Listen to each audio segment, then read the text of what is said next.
Okay जी, तो last time हमने discuss किया था रेजोल्यूशन ऑफ फोर्सेस, ऐसे ही है ना?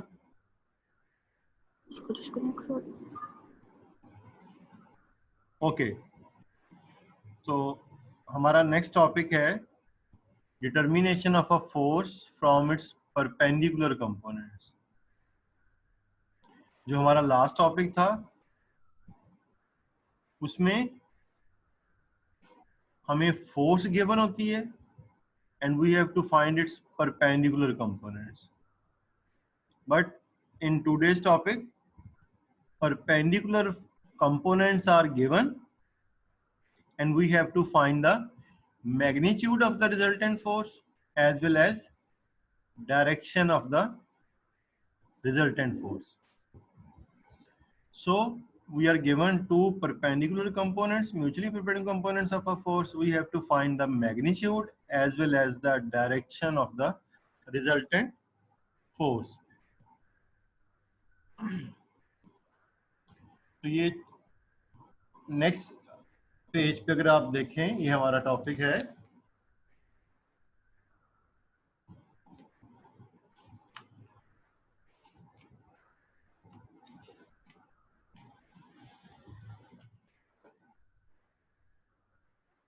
तो हम इसे स्टार्ट कर रहे हैं। मैं स्लाइड शेयर कर रहा हूं आपके साथ।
राइट? अस्सलाम वालेकुम सर।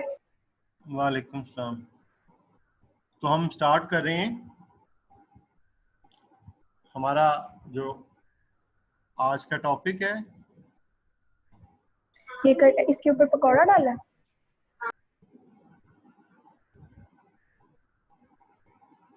ये फिजिक्स में पकोड़े कहाँ से आ गए? सर आए नहीं है, वो पराठे के ऊपर था।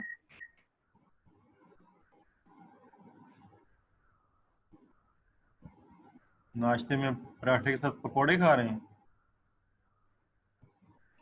मामा ने So this is the today's topic, determination of a force from its perpendicular components. हमें किसी भी फोर्स के टू म्यूचुअली परपेंडिकुलर्स गिवन होंगे और हमने उस फोर्स का मैग्नीट्यूड फाइंड करना होगा।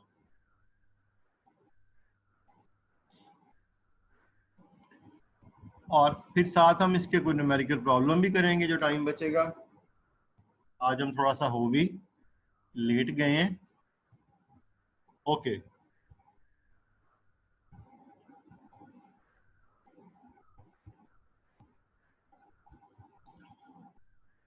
ये तो हमारे पास वही डेफिनेशन है प्रीवियस टॉपिक की, रेजोल्यूशन ऑफ फोर्सेस। हमने इसको डिटेल से डिस्कस किया था, स्प्लिटिंग ऑफ अ फोर्स। ठीक है, फिर ये वही डेफिनेशन है परपेंडिकुलर कंपोनेंट्स की, ये भी अब हमारे पास जो टॉपिक हमने आज करना है उसमें हम यूज करेंगे पाइथागोरस थ्योरम। पाइथागोरस थ्योरम क्या होता है कि अगर हमारे पास जब भी हम राइट ट्रायंगल की कोई साइड फाइंड करते हैं, किसी भी ट्रायंगल की तरह राइट ट्रायंगल की भी 3 साइड्स होती हैं, तो उसमें से अगर हमें यस साइड्स गिवन हो और थर्ड हमने फाइंड करनी हो, right angled triangle, two sides given हो, थर्ड हमने फाइंड करनी हो, तो हम यूज करते हैं पाइथागोरस थ्योरम। ये इसकी स्टेटमेंट है, यहां तो हमें इसकी जरूरत नहीं है, लेकिन इसका हमें पता होना चाहिए, हमने पढ़ा होना चाहिए। तो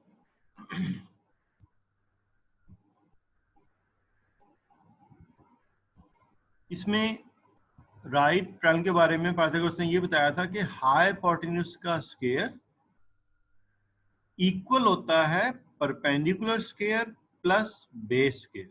मीन हाइपोटेन्यूज का स्क्वायर दूसरी दोनों साइड्स के स्क्वायर के क्या होता है, सम के इक्वल। इक्वल। तो ये हमारा स्टेटमेंट है, इसकी हमें यहाँ जरूरत तो नहीं है, हमने डिस्कस किया, ये हमें जरूरत होगी। This is a right triangle, this is given theta, given angle, so this is perpendicular, this is 90 degree, this is hypotenuse, and this is the adjacent side angle and 90 degree, this is base. तो क्या फिर इसका formula होगा, अगर हम hypotenuse को कह दें c, तो ये हमारा hypotenuse is equal to base square plus altitude square. So hypotenuse square equals to perpendicular square plus base square. Okay, अब अगर हमें हाइपोटेन्यूज को हम x कर लें और उनमें से हमें एक साइड 8 हो और एक 6 हो, बेस 8 है, परपेंडिकुलर 6 है, 8 स्क्वायर प्लस 6 स्क्वायर दोनों को सम करके स्क्वायर रूट लेंगे, हमारे पास हाइपोटेन्यूज आ जाएगा 10। ओके, अब नॉर्मली जब हम इस तरह की कैलकुलेशन करते हैं तो रिजल्टेंट फोर्स हम फाइंड करते हैं, तो कब हमें जरूरत पड़ती है इस रिजल्टेंट फोर्स की। लेट्स से ये एक ट्रैफिक सिग्नल है, ये इन 2 स्ट्रिंग्स की हेल्प से हैंग कर रहा है।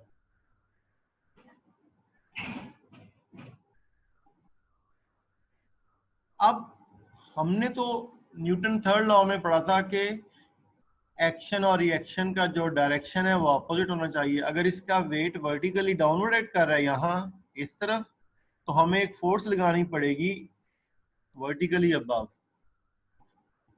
इस डायरेक्शन में, ये जो इसे बैलेंस कर सके। लेकिन हम तो फोर्सेस लगा रहे हैं ऐसे, एक ये और एक ये। एक्चुअली इन दोनों फोर्सेस का जो रिजल्टेंट है वो इस डायरेक्शन के अलोंग एक्ट कर रहा है, जो वहां पे होगा नहीं, लेकिन हम उसको फाइंड कर सकते हैं। तो जब हम किसी चीज को स्ट्रिंग से, रस्सी से बांध के, चेन से बांध के ऐसे हैंग करते हैं, तो बेसिकली ये जो 2 फोर्सेस हैं इनका रिजल्टेंट यहाँ एक्ट कर रहा होता है, इसका वेट नीचे एक्ट कर रहा होता है, वो उसको क्या करता है, बैलेंस करता है। तो इन दोनों फोर्सेस का जो रिजल्टेंट फोर्स है वो यहाँ होगा, ये इस बॉडी पे ये 2 फोर्सेस एक्ट कर रही हैं। अगर हम इन दोनों को रिमूव करके एक फोर्स लगाना चाहें तो ये इनकी क्या होगी, रिजल्टेंट फोर्स। ये दोनों फोर्सेस जब हम बॉडी पे अप्लाई करेंगे तो ये भी इसको इधर ही लेके जाएंगी, इस डायरेक्शन में। अगर हम इन दोनों फोर्सेस को रिमूव करके एक फोर्स लगा देंगे, वो भी इसे इसी डायरेक्शन में लेके जाएगी। So this is the resultant force, same as ये, एक ही बात। ओके, अब ये वही फिगर है जो हमने लास्ट टाइम भी देखी थी, जो हमारे इस टॉपिक में भी बनी हुई है। लास्ट टाइम क्या था, ये गिवन थी फोर्स, हमने फाइंड किया था Fx और Fy, but in today's topic Fx and Fy, these are given and we have to find this determination of a force from its perpendicular components. We are given perpendicular components of a force and we have to find the magnitude as well as direction of the force. So these are the two components Fy and Fx which are given. Okay. अब हम suppose करें कि ये यहाँ पे नहीं है, ठीक है। अब जब हम इसको बोर्ड पे बना के हम इसको स्टार्ट करेंगे टॉपिक को अगर हम बोर्ड पे ड्रॉ करते हैं इसको, तो पहले हम क्या करते हैं, यहाँ पे एक बॉडी बनाते हैं, यहाँ पे ये पॉइंट P है, उस बॉडी पे एक फोर्स ये एक्ट कर रही है और एक फोर्स ये एक्ट कर रही है, ठीक है।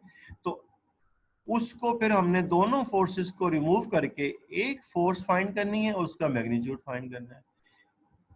Now Fx and Fy are given और ये अभी समझे हमारे पास नहीं है। ओके तो ये हमने वही जो बुक वाला पैराग्राफ है वो यहाँ कॉपी किया हुआ है। Consider Fx and Fy as the perpendicular components of a force. तो अगर ये Fx और Fy परपेंडिकुलर कंपोनेंट्स हैं, Fx को हम रिप्रेजेंट कर रहे हैं OP से, Fy को हम रिप्रेजेंट कर रहे हैं PR से, राइट। तो अगर ये परपेंडिकुलर कंपोनेंट्स हैं तो फिर ये फर्स्ट वेक्टर है, ये सेकंड वेक्टर है। सेकंड वेक्टर के हेड को फर्स्ट के टेल से हम ज्वाइन कर देंगे, ये लाइन लगा देंगे। तो फिर ये जो हम लाइन लगाएंगे ये क्या होगा, this would be the resultant OR। तो हम लिख सकते हैं OR is the resultant of OP and PR, so OR equals to OP plus PR। क्यों? OP और PR head to tail rule से क्या हो रहे हैं, ऐड। OR सेकेंड वेक्टर के हेड को फर्स्ट के टेल से ज्वाइन कर रहा है, so OR is the resultant of OP plus PR। अब हम OR की जगह लिख देंगे Fx PR Fy आ जाएगा। अब हमने इसका मैग्नीट्यूड फाइंड करना है, हमें ये गिवन होंगे Fx और Fy, हमने ये फाइंड करना है। ओके तो अब अगर हम इसी फिगर को देखें तो ये राइट ट्रायंगल है OPR, ये राइट ट्रायंगल है। OR hypotenuse square equals to OP square plus PR square. वही जो हमने पाइथागोरस अप्लाई किया देखा था वो अब हमने इस पे अप्लाई कर दिया। क्यों? हमें OP और PR गिवन होंगे और हमने OR फाइंड करना होगा, तो फिर OR का स्क्वायर किसके इक्वल होगा, OP square plus PR square. इन दोनों की वैल्यूज पुट कर दें, Fx Fy, Fx square Fy square, OR F square. लेकिन हमने तो फाइंड करना है F, तो फिर क्या करेंगे, बोथ साइड स्क्वायर रूट ले लेंगे। जी हाइका आपने हैंड रेज किया हुआ। Sir hypotenuse square is equal to base square plus altitude square होता है। परपेंडिकुलर कह लें एल्टीट्यूड कह लें एक ही बात है। अगर हम बेस और एल्टीट्यूड में से किसी को भी पहले लिख दें तो उससे कोई फर्क नहीं पड़ता। अब इन दोनों का हम ऑर्डर चेंज कर सकते हैं। ठीक है सर। परपेंडिकुलर को ही एल्टीट्यूड कहते हैं, एक ही बात है। तो अब ये तो है F square equals to Fx square plus Fy square, लेकिन हमने तो वैल्यू फाइंड करनी है F की। तो हम जब बोथ साइड स्क्वायर रूट लेंगे, इधर भी स्क्वायर रूट लेंगे और इधर भी स्क्वायर रूट लेंगे, जो इधर F का स्क्वायर और स्क्वायर रूट है वो कैंसिल हो जाएंगे। इधर चूंकि प्लस का साइन था वो स्क्वायर और स्क्वायर रूट कैंसिल नहीं होंगे, उसके ऊपर स्क्वायर रूट रह जाएगा। इट मींस कि जो हमें कंपोनेंट्स गिवन होंगे, एक Fx होगा उनमें से, एक Fy होगा, हम दोनों का स्क्वायर करेंगे, उनको करेंगे प्लस, जो आंसर आएगा उसका ले लेंगे स्क्वायर रूट। वो क्या होगा, वो होगा magnitude of the resultant force. वो जो हमने लास्ट लेक्चर में डॉग की चेन और एक वो जो बैग को पैसेंजर जो है वो कैरी कर रहा होता है, ड्रैग करके लेके जा रहा होता है, तो अगर हम हमने लास्ट टाइम तो उसकी फोर्स को कंपोनेंट्स में डिवाइड किया था, अगर हमें वो कंपोनेंट गिवन हो तो अब हम उसकी फोर्स फाइंड कर सकते हैं इस मेथड से। सो this is the relation by using which we can find the magnitude of the force when its perpendicular components are given. Fx and Fy are the perpendicular components of a force. So by using these two components we can find its magnitude of the resultant force. F equals to Fx square plus Fy square. अब हमारे question का second part है, हमें magnitude के साथ साथ उसकी direction भी फाइंड करनी है कि अब जो हम रिजल्टेंट फोर्स है उस बॉडी पे दो फोर्सेस को रिमूव करके एक फोर्स लगाएं और वो किस डायरेक्शन में लगाएंगे वो भी हमने देखना है। ओके, तो हमने ट्रिग्नोमेट्रिक रेशियोज डिस्कस की थी, sine theta, cos theta, tan theta. Sine और कॉस को तो हमने लास्ट टाइम यूज किया। अब उसमें जो थर्ड ट्रिग्नोमेट्रिक रेशियो थी दैट वाज टेन थीटा, और वो क्या, और वो टेन थीटा क्या था, टेन थीटा था परपेंडिकुलर ओवर बेस।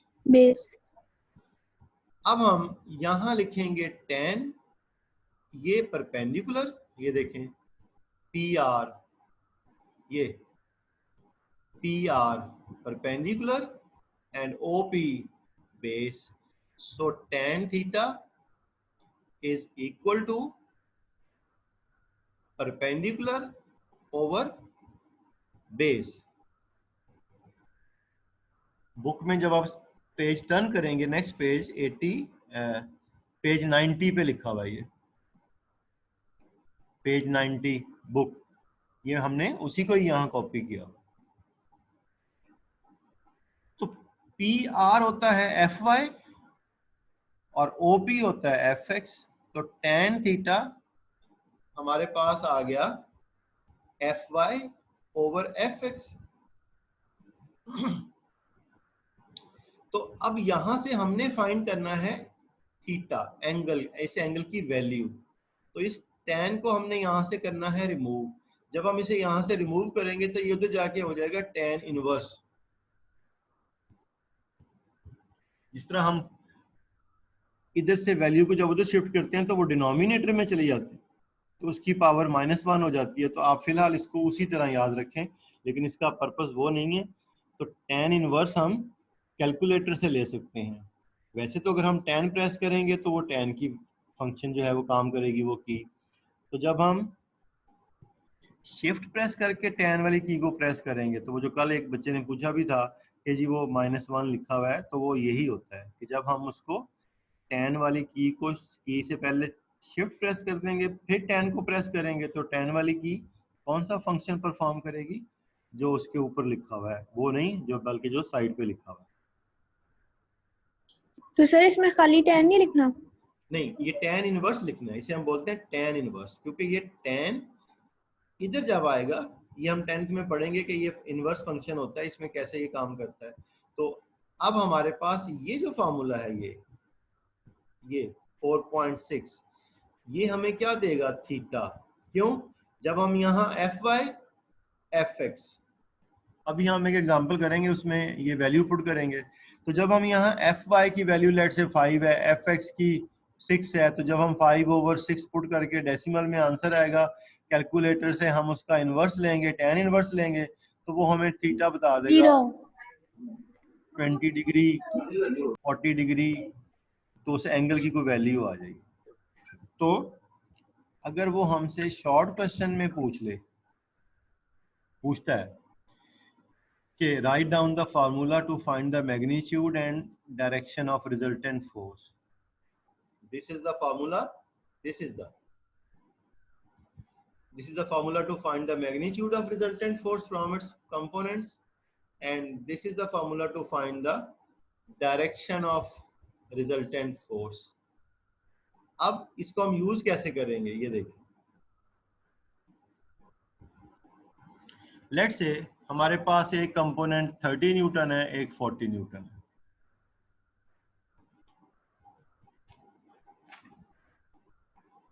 आप अपनी बुक पे पेज 89 देखिए,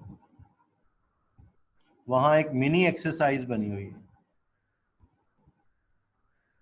जी, है ना मिनी एक्सरसाइज। यस। उसके नीचे एक राइट ट्रायंगल बनाएं। बनाए। जी जी, बुक पे ही बना लें।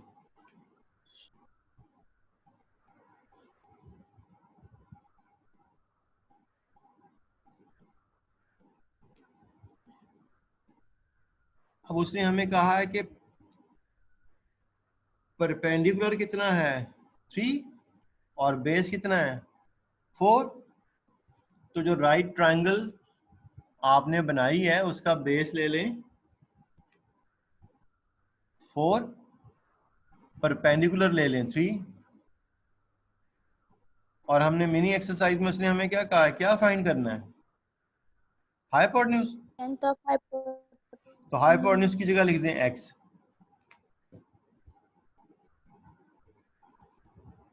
तो अब हम जब इस पे फॉर्मूला अप्लाई करेंगे पाइथागोरस का, तो मुझे फाइंड करके बताएं जरा x क्या आता है, कैसे करेंगे इसको। x square equal at 3 square equal plus to 3 square plus 4 square. 4 square, क्या आ जाएगा 9 प्लस 16 16 कितना होता है 25। 25। तो x yes. Square equal to क्या आ गया 25। तो x क्या आ जाएगा, x क्या आ जाएगा 25। जब स्क्वायर रूट लेंगे 5 आ जाएगा। 5 सेंटीमीटर। 5।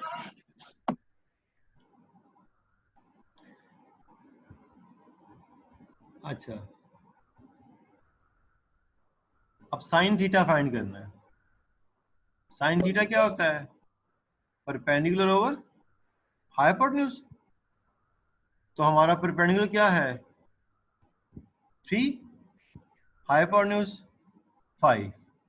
तो फिर हमारा सेकंड आंसर क्या हो गया, sine theta equals to P over H, और P3H5 3/5।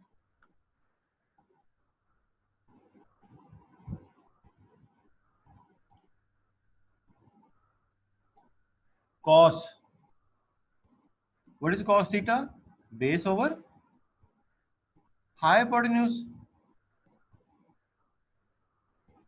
base over hypotenuse। तो क्या आंसर आ जाएगा 4/5। 4/5, 4/5। राइट। और सी last tan theta, yes, tan is perpendicular to base 3/4। 3/4। 4। तो ये हमारी मिनी एक्सरसाइज सॉल्व हो गई।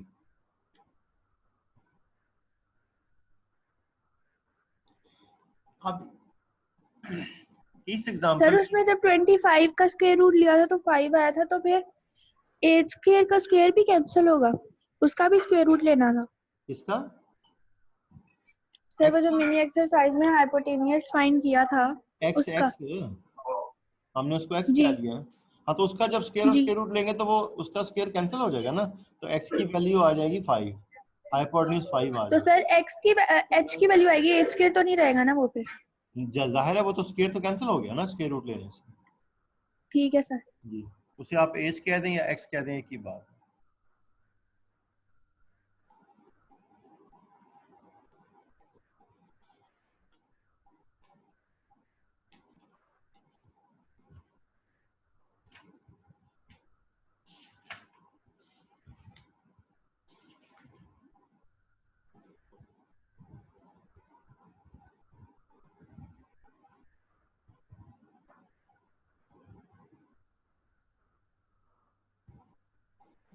अब इस एग्जांपल में भी उसने हमें यही बताया हुआ है कि कोई फोर्स है, उसके 2 कंपोनेंट्स हैं 30 न्यूटन एंड 40 न्यूटन।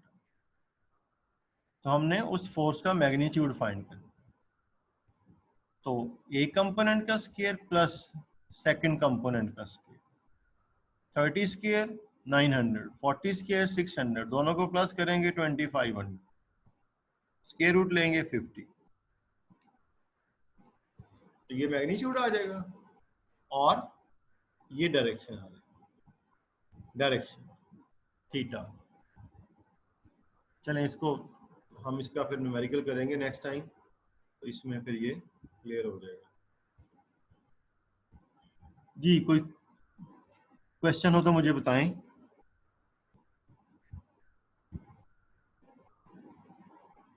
जी नहीं सर जो वहाँ जाके इन्वर्स क्यों हो जाता है वो जो टेन सेंट वगैरह? देखिए ना, उसमें उसमें वो हमें ये है कि जब हम ट्रिग्नोमेट्रिक फंक्शन अप्लाई करते, लेट से हम अगर हमें कहा जाए कि जी 20 का tan लें, हम 20 डिग्री एंगल का tan लेते हैं, तो लेट से हमारे पास आंसर आता है 0.7। ठीक है, अब अगर हमें ये गिवन है tan और थीटा की जगह वो बना हुआ है बॉक्स और आगे लिखा हुआ है 0.7, यानी कि हमने वो एंगल बताना है जिस पे tan की वैल्यू 0.7 है, जैसे हम जूनियर क्लासेस में बॉक्स बनाते हैं। ठीक है, तो ये मेथड हम तब करते हैं जब हमें ये वाली इधर वाली वैल्यू गिवन हो और हमें थीटा फाइंड करना हो, तो फिर हमें क्या करना पड़ता है, theta equals to tan inverse, यानी कि इससे हमें थीटा पता लगेगा। अगर हम लेते हैं ना, अगर हमें थीटा गिवन होगा हम उसका tan लेंगे तो ये आंसर आएगा, और जब हमें आंसर गिवन होगा तो फिर हमें थीटा फाइंड करना होगा, तो हम उस आंसर का tan इनवर्स लेंगे। ये इनवर्स फंक्शन होते हैं, हम 10th में हम पढ़ते भी हैं मैथ में, ट्रिग्नोमेट्री में हम इसे डिस्कस करेंगे डिटेल से। सर जी सर मैंने 2010 लिया, उसका आंसर तो 0 है, उसका आंसर ही नहीं आया। आपने इस तरह करना है, ये जो अभी हमने क्वेश्चन नहीं किया मिनी जी एक्सरसाइज वाला, मिनी एक्सरसाइज, जी ठीक है, आप उसमें लिखें थीटा इक्वल्स टू, लिखें बुक पे वहीं कर लें, theta equals to tan inverse perpendicular over base. क्या था परपेंडिकुलर? 3 सेंटीमीटर। 3/4। तो अब हमारा क्या फॉर्मूला बन जाएगा, theta equals to tan inverse 3/4। Sir ये सीटा कॉस है। थीटा थीटा सिंपल थीटा, ये मैं यहाँ पे जो मिनी एक्सरसाइज है उसमें नहीं अच्छा लिखा, ये 0 0 0 है जीरो ना? नहीं, सिर्फ थीटा बोलते हैं बेटा। ठीक है ठीक। जी थीटा, ये बेसिकली सिंबल है और इसका हम प्रोनाउंस करते हैं थीटा। ठीक है सर, 3 सेंटीमीटर ओवर 4 आगे क्या करूं? तो जब आप उसकी डिवाइड। डेसिमल करेंगे तो वो 3/4 को पहले डेसिमल में कन्वर्ट कर लेंगे, वो कितना आ जाएगा 0.75। यस। तो अब हम कैलकुलेटर से करेंगे, कैलकुलेटर से करें अभी जी सर। शिफ्ट 75 0.75 10। नो, पहले करें शिफ्ट, जी आगे। शिफ्ट फिर tan, कर लिया सर, फिर आगे। 0.75। Okay sir. क्या आंसर है? 36.86 नहीं 36.87।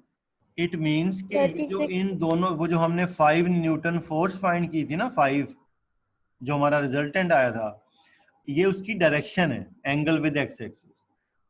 तो इस तरह हम रिजल्टेंट फोर्स का मैग्नीट्यूड तो हम सिंपल फाइंड कर लेंगे इस फार्मूला से, इससे तो हम उसकी डायरेक्शन भी फाइंड कर सकते हैं by using theta equals to tan inverse fy over fx। fx। Thank you sir, आगे समझ। ओके जी, चलें जी, आज इसको यहाँ तक रखें, आज हम कुछ थोड़ा लेट हो गए, तो